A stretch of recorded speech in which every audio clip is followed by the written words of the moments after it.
So I just had this insight and I wanted to share, felt called to share.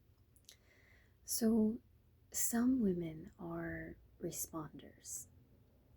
Some women will take shape and form and mold themselves around the content that you create as a man, as the masculine pillar. And there's nothing wrong with that. There's all different varieties and expressions of the feminine, right?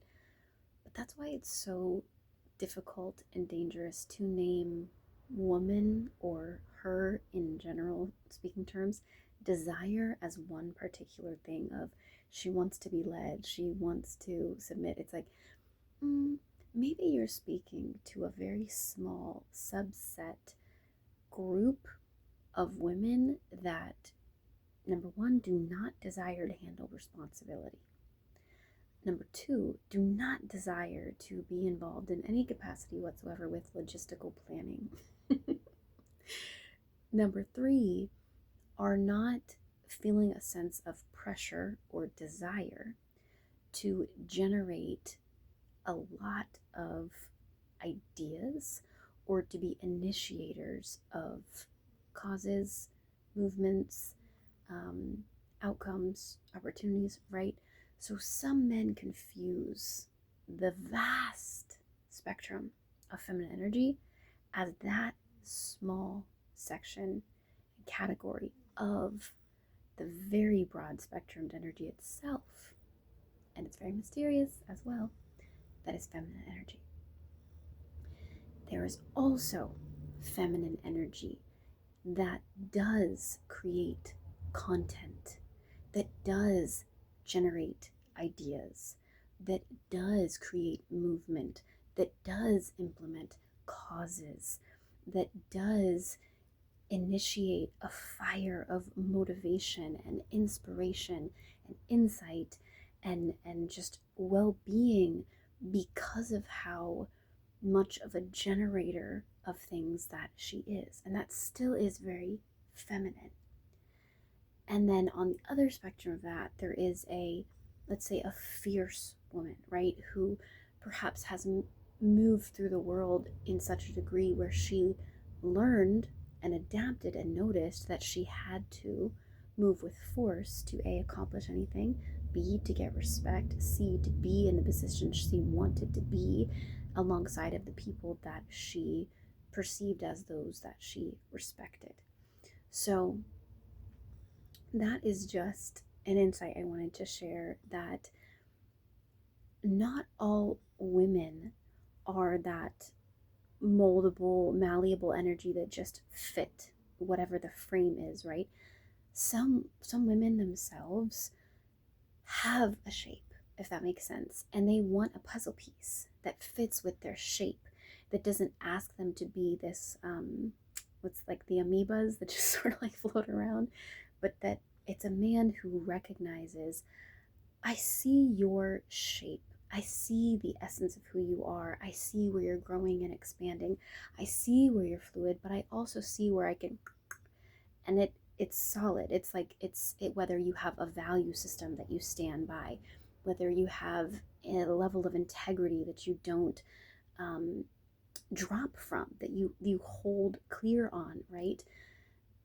A man that is able to honor that type of feminine woman, which I would call her a wild feminine woman, and that's how I embrace and express my feminine energy, is a wild feminine energy, because it's authentic, it's creative, it's not patterned, right? I'm not the same person every single day. I have creativity that is a pillar of my particular personality and the essence of who I am.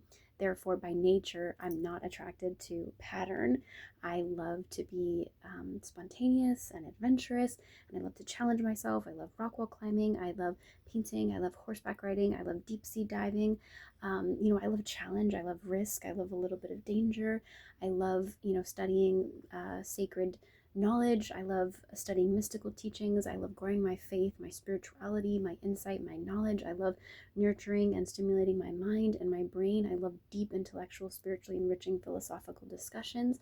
I love having conversations around ethics and human rights issues to make sure that, people's well-being are really being held at the forefront of what's important, when it comes to how we operate as a society and in the world.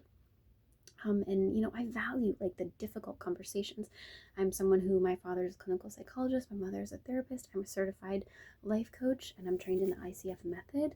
I've been coaching human beings, men and women, for over 13 plus years. I am a certified yoga instructor, trauma informed, and I'm a private chef, and I'm an avid tree climber, and I love to roll down hills. My favorite pastime is reading books in trees. Like, I enjoy being a weirdo. I like being different. And to me, that's just refreshing. It's just like, I don't know, I find a sense of autonomy through being willing to be unique.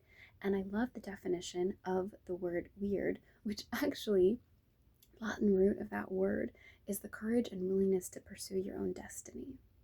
So it's like, I just love that element. And I think the men who value like this vital life force, this vital freshness, almost like you climbed up to the top of a mountain and there's a beautiful stream at the very top of the mountain. That water, when you have it, it is so fresh, it is so crisp. It is just like awakening to your entire nervous system and your life force, right? And it's almost like a spiritual experience tasting that water. And in a way, to me, that is what an authentic woman really is. An authentic woman is not easy to come by. Like, she has done an immense amount of inner work on herself. What is inner work? It's really looking at what are the beliefs, perceptions, ways of looking at the world that I'm holding on to that do not derive from the source of who I am. What's the source of who you are? When you get really quiet, let's say you're sitting back to a tree outside, birds are chirping, you ask yourself this question: what is true? What is true? And just let anything else kind of fall away. And that is a very deep meditative experience that anyone can do. And this authenticity also is relevant for men as well. I know there's so many things that, men are expected to carry, expected to uphold. And for you to be an authentic man, sometimes it means leaving some of those things behind, letting some of those things fall away. Like, men have to treat women a certain way. Well, maybe you can let some of those things fall away and open up into the possibility of what a healthy, delicious, enriching partnership with a conscious woman would look like, because I promise you it's really different than maybe what you have experienced or thought of before. And I promise you it's going to feel a million times better than the relationships that were not fulfilling to you, where you didn't feel appreciated, you didn't feel valued, you felt taken advantage of, all the above, right? But being in a partnership with an intentional, authentic woman literally is like a spiritual experience, because every moment she wants to amplify and make it better. She's committed to adding a positive energy, or an energy of depth, or whatever she chooses to contribute. I think in any healthy relationship, both people should ask each other, what do you want to contribute to this partnership? Like, what would serve you in your life path, in your walk of life? If you could actually contribute this, what would make you feel really fulfilled as a person? That's how I think we should be going into partnerships, with that mindset. And then additionally, if you want to be, and I use this term from a sense of love, so if you have triggers around this word, I encourage you to like look at it loosely and gently, and try to kind of like flip inside out in a pretzel so that you can see it from any point of view. If you truly want to be a good partner as a man, I truly, truly believe you have to be somewhat of a feminist. Here's why. A feminist is someone who's able to view people on the same plane. Like, for instance, two people get injured, two people's knees get broken, they're both bleeding out. Who gets to go to the hospital first?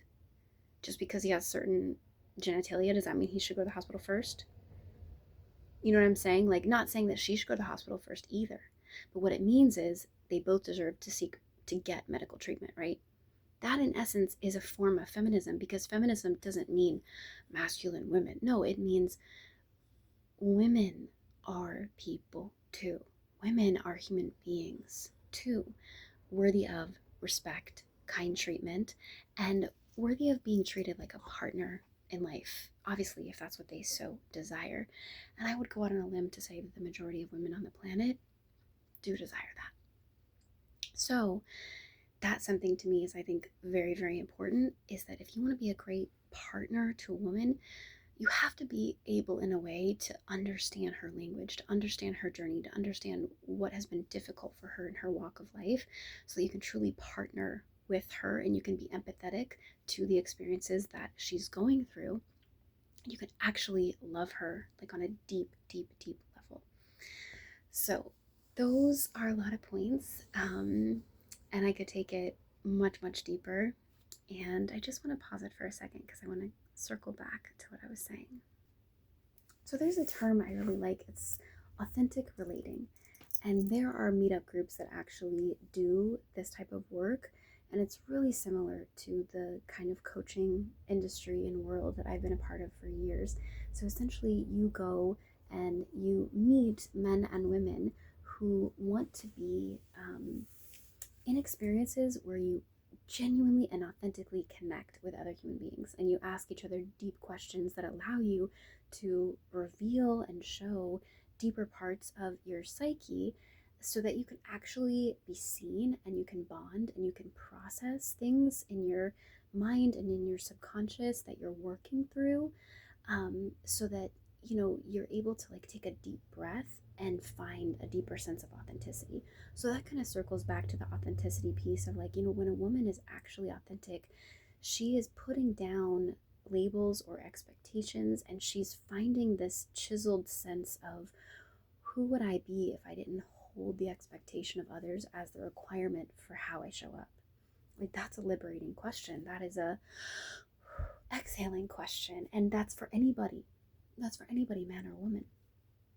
But I made this video specifically just to like really hone in on the point that some women who are, let's say, neurodivergent, or they are creatives, or they are like a feminine leader, if that makes sense, they desire something very different, something very nuanced. And it's this word I want to give you that is like so pivotal for truly what a wildly feminine woman wants. If you want a sweet, delicious partnership with her, this is what she wants. She wants to be met. You know what that means? It means you are holding the vast spectrum of who she is. You're seeing her. You're looking at her through a lens of, I am meeting you in your wildness. I am not here to tamper with your wildness. I'm here to appreciate it like a work of art almost, And so sometimes they say a wild woman needs to be loved by an artist, or that she's like a muse. A muse needs to be loved by an artist. Or there's also the expression that a healer needs to be loved by a protector. A healer needs a protector. So obviously every man is different, every woman is different.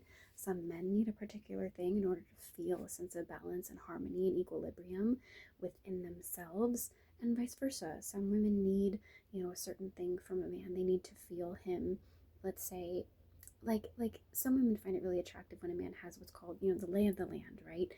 That in any given moment he's looking out for potential predators, he's scanning for safety and for risk, and in his head he's calculating 2 or 3 steps of what's possible in the future, and he's orchestrating you into that vision and that plan, and he's including your desires and your needs and your wants into that plan. That's incredibly attractive for a woman who is like a creative, who is authentic, who is, let's say like wildly feminine, because she values that. And I love the expression too, me as the woman, I'll keep you wild and you keep me safe. So in a way, it's like this exchange. It's not a transaction, because that's the difference. I think transactional relationships are unhealthy and they actually drain each other. And it's what causes resentment and bitterness. And it's what makes you end up not liking your partner when you guys are being transactional. Like, oh, she's giving me X and I give her money. Or, oh, she's giving me, companionship or whatever, and I give her protection. Like, it's a transactional thing, but there's not this equal flow of generosity, of energy and spirit towards your partner that you love. But when it is an energy of exchange, it's coming from a place of genuine contribution and genuine reciprocity that grows and extends itself from a deep sense of appreciation for who your partner is. And you have this deep ability to have reverence and respect and honor for who your partner is. And the biggest pillar of a conscious relationship for both men and women is that you don't want to change your partner. You don't want to change them because, really, truthfully, deeply, honestly, if you wanted to change your partner, you shouldn't be with them. They're not your person. I just think that's very clear and very obvious. Now, clearly and evidently, human beings are capable of growth and change. I myself would actually define myself as growth. That's one of the pillars and the core tenets of my nature, is that I always move in the direction of growth, and I'm always internally reflecting and self-assessing and chiseling away pieces of my perhaps patterns that perhaps I was unaware of, so that I can move in more aligned, integrous, authentic ways. And it's always constantly evolving. I'm always going to get better. And I'm always going to have moments where, I don't step correctly. And of course, I can course correct and self adjust and connect back in with my source and with God and with my own inner wisdom, and then with my community, my peers, my mentors, to allow me to really move intentionally in better, healthier ways. And so it's like, when you are, identifying yourself as someone who grows and wants to grow and wants to evolve, number one, you're going to be a lot less triggered of a person. You are going to be somebody that does well in relationships, especially a conscious relationship, because a conscious partnership is going to require you to grow. It's going to require you to evolve and to see, pieces of yourself that maybe are not so harmonious. So there's a very big difference between wanting your partner to change versus seeing a vision for them and their potential in the future that aligns with the things that that person says they want for themselves. That is the only time that your intentions for good for somebody else are actually healthy, because a lot of times people come into relationships with like, oh, I can change her to be what I want, or oh, I can change him to be what I want. That's not loving a person. That's actually a form of abuse if you think about it. It's an upfront way of like a backstab, but like with a knife over time. And it's like, that's not right. And that's why we get bitterness between each other. But if we go into it like, let me just explore this person, let me understand them, almost like it's a new land you're exploring, like a new terrain. And you're going to New Zealand for the first time. You don't go there to change the landscape of New Zealand. No, you take it in, you experience the fruits and the water and the mountains and everything, and you feel it, and you experience it, and you see like, do I align with this lifestyle? Can I see myself here? Does it fit in with my vision? Do I feel good in this energy? Do I contribute to the people I'm around? That's what it's like to be in a healthy, conscious relationship. So, obviously, a really important pillar as well is lifestyle harmony, that you both have a sense of, let's say, continuity in how you envision the future, how you envision, your life, and what impact you want to have on the world. What do you want the footprints you leave behind to be, and what do you want the message to be in those footprints if people are reading it, i.e. your legacy? What do you want? What do you want your legacy to be? So, I think, again, that's the big difference between wanting to change your partner versus holding a standard for yourself that you will commit to growing and evolving in a way that is healthy for you and healthy for the relationship, and having that standard that that's the type of person and only that person that you're willing to be in a partnership with. And that is how it is for me. I have like through the roof standards, which is why majority, of the time I say no to offers of courtship. Like, I'm not interested in even opening my energy. I'm such an empath. I'm so sensitive. Like, when I let someone in, I let them in all the way to the depths of my soul, and like the cavernous oceanic like worlds upon worlds within my energy. And it's just like, I have to be very cautious of who I let in, because I value who I am. I value the authenticity. And so it's like, for me to let somebody in, that's saying like, I see you, I enjoy your character, I enjoy your authenticity, I enjoy your mindset, I enjoy the way you walk and move through the world. You're someone I can respect, you're someone that I can see myself with, and you're someone I could see myself partnering with. That is not an easy find. Like, and I've become aware of that in my life journey. Earlier in my days, I was very optimistic, and I would say in my first partnership, I thought that what we had created was easy to come by. But after I chose to leave that partnership after 5 years, I realized it's very rare. And one of the best things when you're preparing for a new partnership is to really double down on getting connected more so with who you are, loving who you are, filling yourself with love, not seeking it in somebody else, and also deepening and nurturing your own spiritual relationship to God, or getting in connection with like a yoga practice, a meditation practice, something where you're cycling loving good energy out, and then you're asking for that positive energy, that insight, and that wisdom, and that healing, that refinement to come in. And then also that you're giving out, like being of contribution is one of the best ways to have meaning and purpose in your life. It just feels so good, whether you're mentoring kids, whether you are, contributing to picking up trash on the ocean, if you are, picking up trash on like a nature trail, if you are helping in some capacity, volunteering, donating your time, at soup kitchens, or you're helping in humanitarian causes or human rights activists. Like, those are incredible things, so that you can deepen the shape of who you are and your authenticity, because that is what allows you to be, in a spiritual term, but also scientific as well, a vibrational match for the right partner for you, and someone who is going to love and value and appreciate your authenticity. Because sometimes when you're finding yourself, it's really dangerous to actually get in a relationship, because you're almost like wibble wobbly.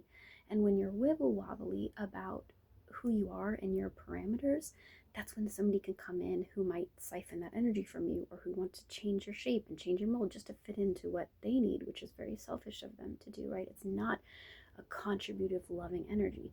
A contributive, loving energy says this and only this: I see you, I value you, I love you, I respect you, and I want to walk through life together. Do you want to do that? Can you do the same for me?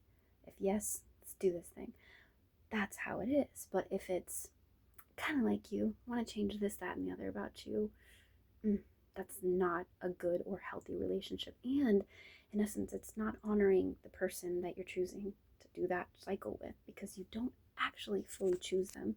If you don't actually fully choose them, you're doing them a disservice by even spending time together, because there's someone out there who does fully choose them, and all that they are, the lack of work they've done on themselves, or the total depth of work they've done on themselves.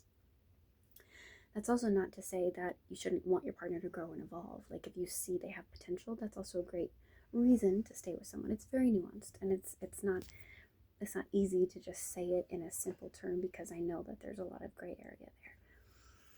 But oh my gosh, all of that to say, conscious relationships are so beautiful, and I just want to encourage, any, let's say, like young men or creative men, or men who have the willingness to have an open mind, men who value learning from the feminine, men who are respecting of women, men who love women, who honor women, who want to be in amazing, fulfilling, delicious partnerships with women, who, want to take care of women, who want to just bring out the best in women, who want to have women in their lives, who enrich their lives, who beautify their lives, who enhance the purpose and the meaning of their life.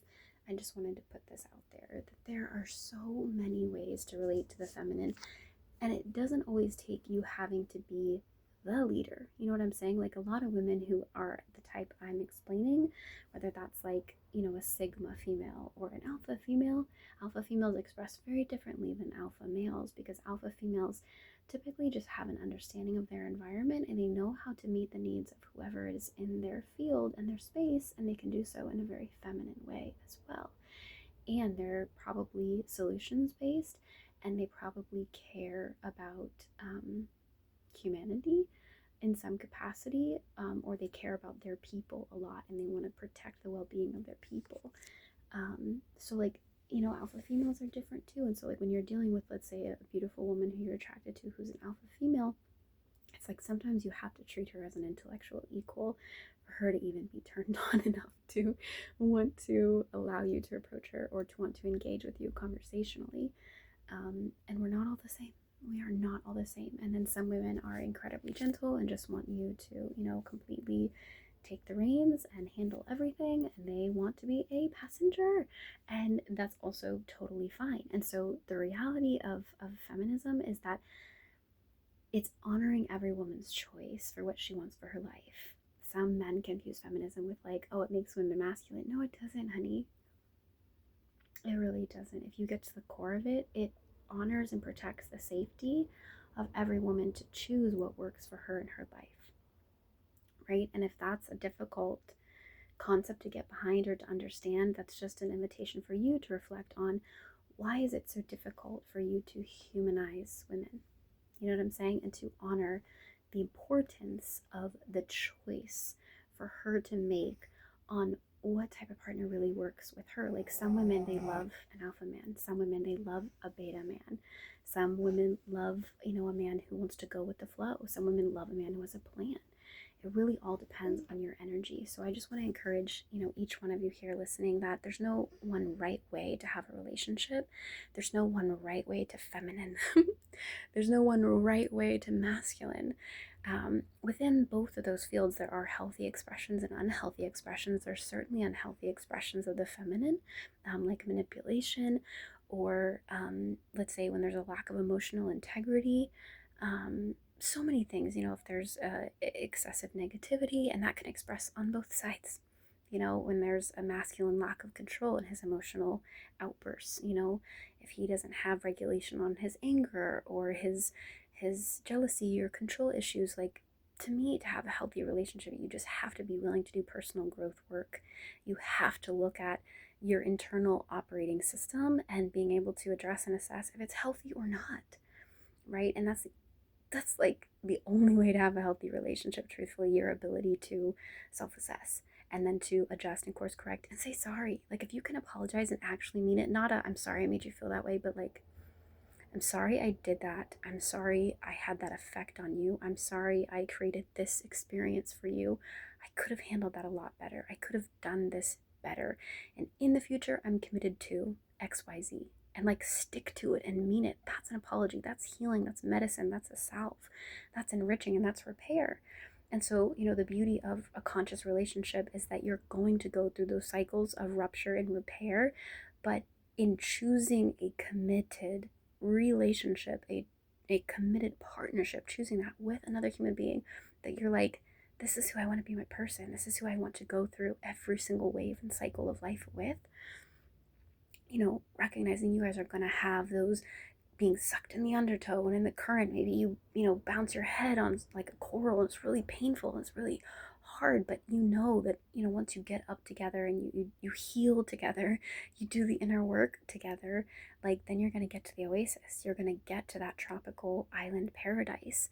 And it's the people who just like give up immediately that literally miss out on gems, literally miss out on the opportunity to create the most enriching legacy of your future you could ever imagine, that miss out on the opportunity to co-create with their divine match, with their divine equal, with their divine counterpart. Like, that is one of the biggest failures, in my opinion, if you have that opportunity and you miss it, or if you walk away from something that was truly genius, or if you allow a small hindrance or a small block to get in the way of really seeing the sovereignty of what two people could create together, or if you let your ego and your pride get in the way of creating something healing and meaningful, like, it's disheartening, because what I truly want to see in the world is more love. I want to see more love. But then there's the positive philosophical thought that, if it's not working out, it actually isn't your person. And sometimes that's a convenient band-aid to believe, and it could be true. It really could be true, but it also could just be another excuse to allow people to have that discard culture, which is like so common this day and age, and it's really sad. But one of the things that I really respect and admire, especially in men, I will say this, is when there's a man who is like so committed to his woman that whatever the ups and downs they face, even if they've been going through trouble or chaos for like a year or 2 years or something, if he can remember their love story, and he can remember the feelings that sparked his heart when they first met, and he can like hold on to that, and he can be willing to like hold that torch and do the inner work and chisel himself to refine himself to maybe be able to open up and vulnerably reveal his core needs and what he actually feels and what he actually desires and what his true intention for the relationship and partnership is, and how he sees her and who she is to him and what he wants from her, what he wants to give to her. He has the potential to completely heal and transform that relationship if she's also choosing to show up in that capacity. And that's the work I do with couples, and I love it, and it's so enriching, and it makes me so happy. And I'm just like, oh, I just get so like lit up and excited and energized when people choose to just nurture real love, because to me in this world it's one of the most sacred resources, love. Like it is so sacred. If you have love, like you have a freaking $1 billion check in the bank. Like that's what it is. Like it doesn't matter what your person looks like, it doesn't matter how much money they make, it doesn't matter their body, it doesn't matter anything. If you are able to create genuine love with someone and you feel inspired as a person to walk with more integrity, to be a better human being, to love other people better, to have more empathy, to inspire others, to speak with more intention, with more kindness, with more respect, with more dignity, like you're on the right path, man. You're on the right path. So don't give up.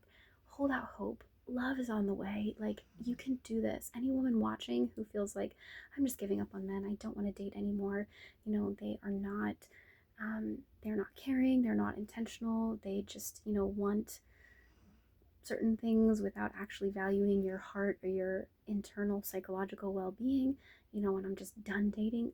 Don't give up. There are incredibly good men out there who want to court you, who want to cherish you, who want to partner with you in a lifelong sense, who want to be 90 years old sitting on little rocking chairs drinking tea or coffee and just looking out at the sunset and hearing the birds chirp and the trees swaying in the wind and just looking at each other like, we did it, did it. Like this life is incredible.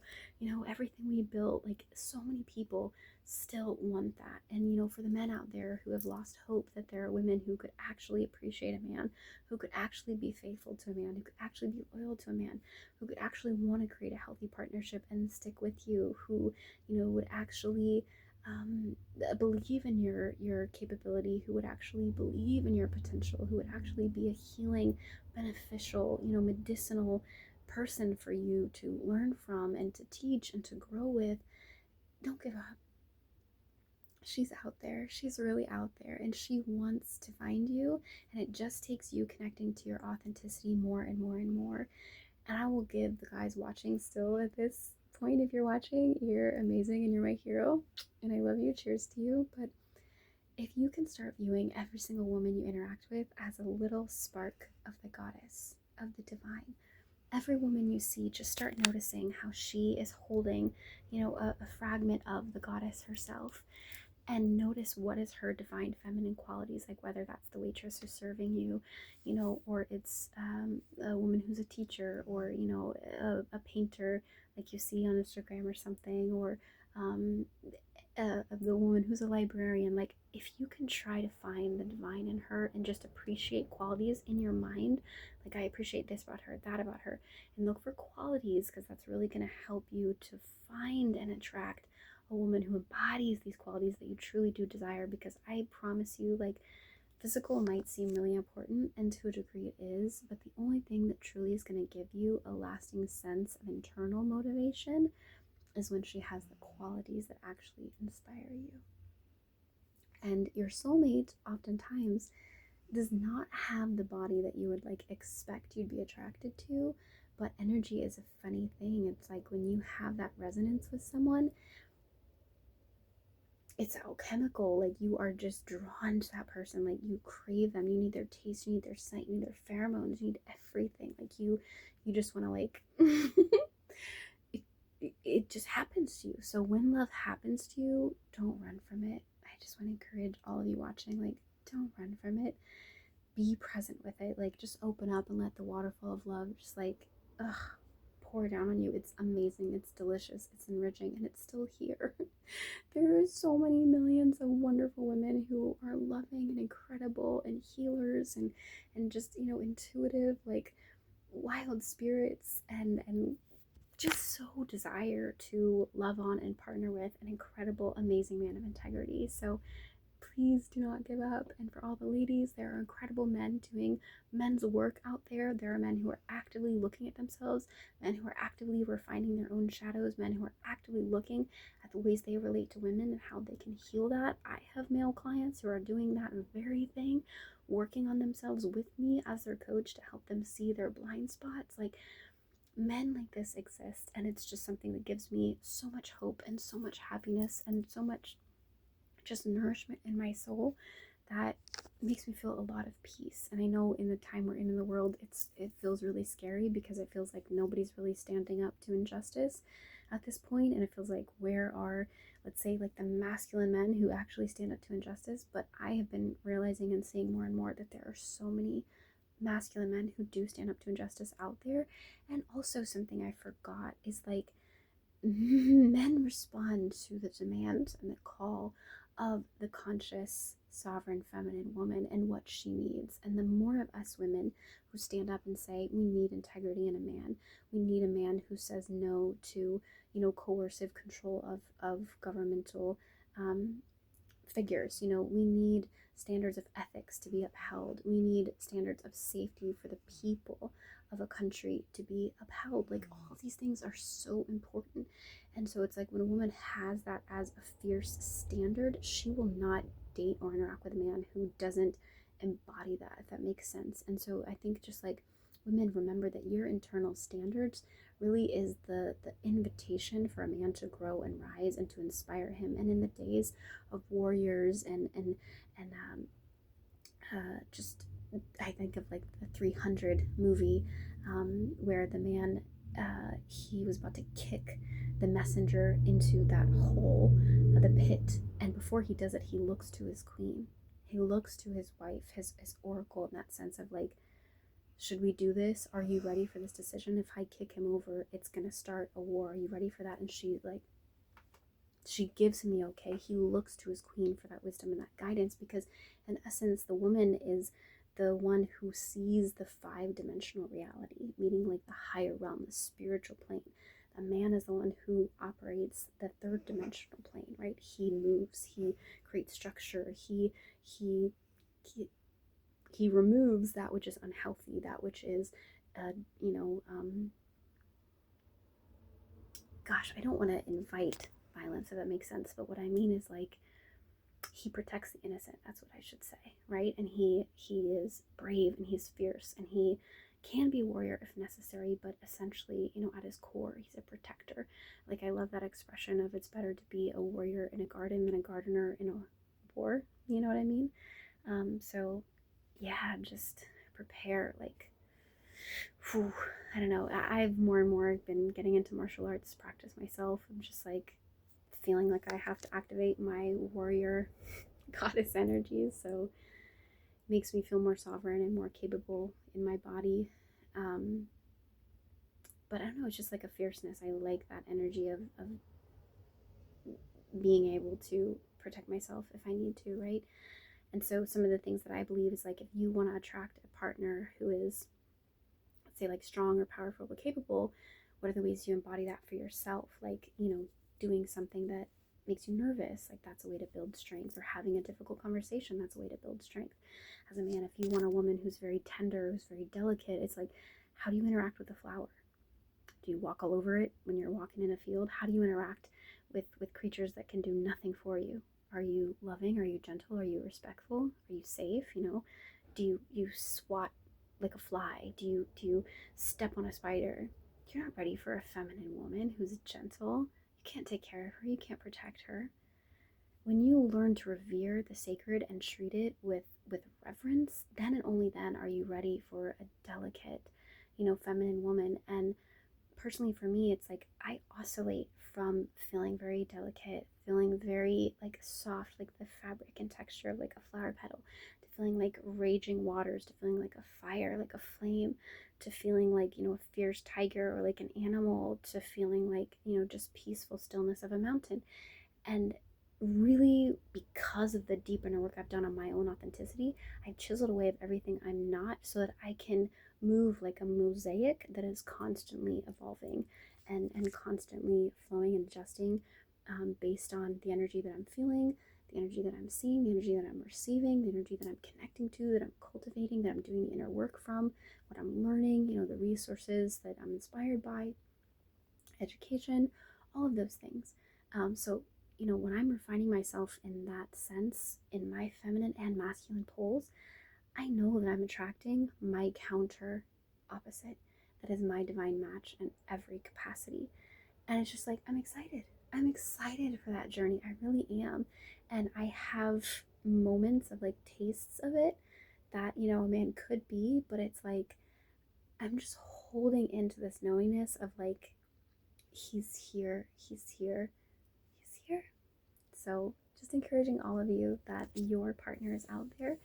I'm sending you guys so much love. Thank you so much for tuning in to this intuitive flow and rant. And I just want to thank you guys for being incredible. And I know as I continue to share, I'm going to attract more and more of my soul tribe. So peace and love and heart chakras to all of my soul family out there. And I don't know, I want to say stay positive, but also like be a mover, be somebody who creates peace in the world. Don't just post about it on social media, like actually live your values, actually go to peace rallies, actually go to, things that help innocent people. If you advocate for the well-being of people in Palestine and Gaza, like actively do things to help that. If you advocate for women and their safety, actively do things to help that. If you want men to have safe emotional outlets, if you want men to have more, emotional well-being support groups, do something actively to be a part of that. If you want to see healthier relationships in the world, do something healthy to be a part of that. Like, we need more creators and more doers, more shape makers, more mold makers, right? So that we can fill that in with all the people who want to be a part of the healthy transformation of living an authentic and inspired life, so that we have more people that are in alignment, doing good, doing healthy things, living authentically, living consciously, living freely, standing for connection and safety, and honoring the innocent, and just really bringing back like the sacredness of life, right? The beauty, the innocence of life. So if you believe in those things, you want that, give me a like, give me a comment, tell me what resonated. And I just put a disclaimer. I know it's at the very end of the video, it should be at the beginning, but whatever. I'm human too. If anything I said triggered you, just know I am constantly evolving. I'm constantly working on myself as well. So I want to own that where I'm coming from is not like a stone. It's not fixed. It's not a rock, but it is an authentic excavation of what's here and what's true in the moment.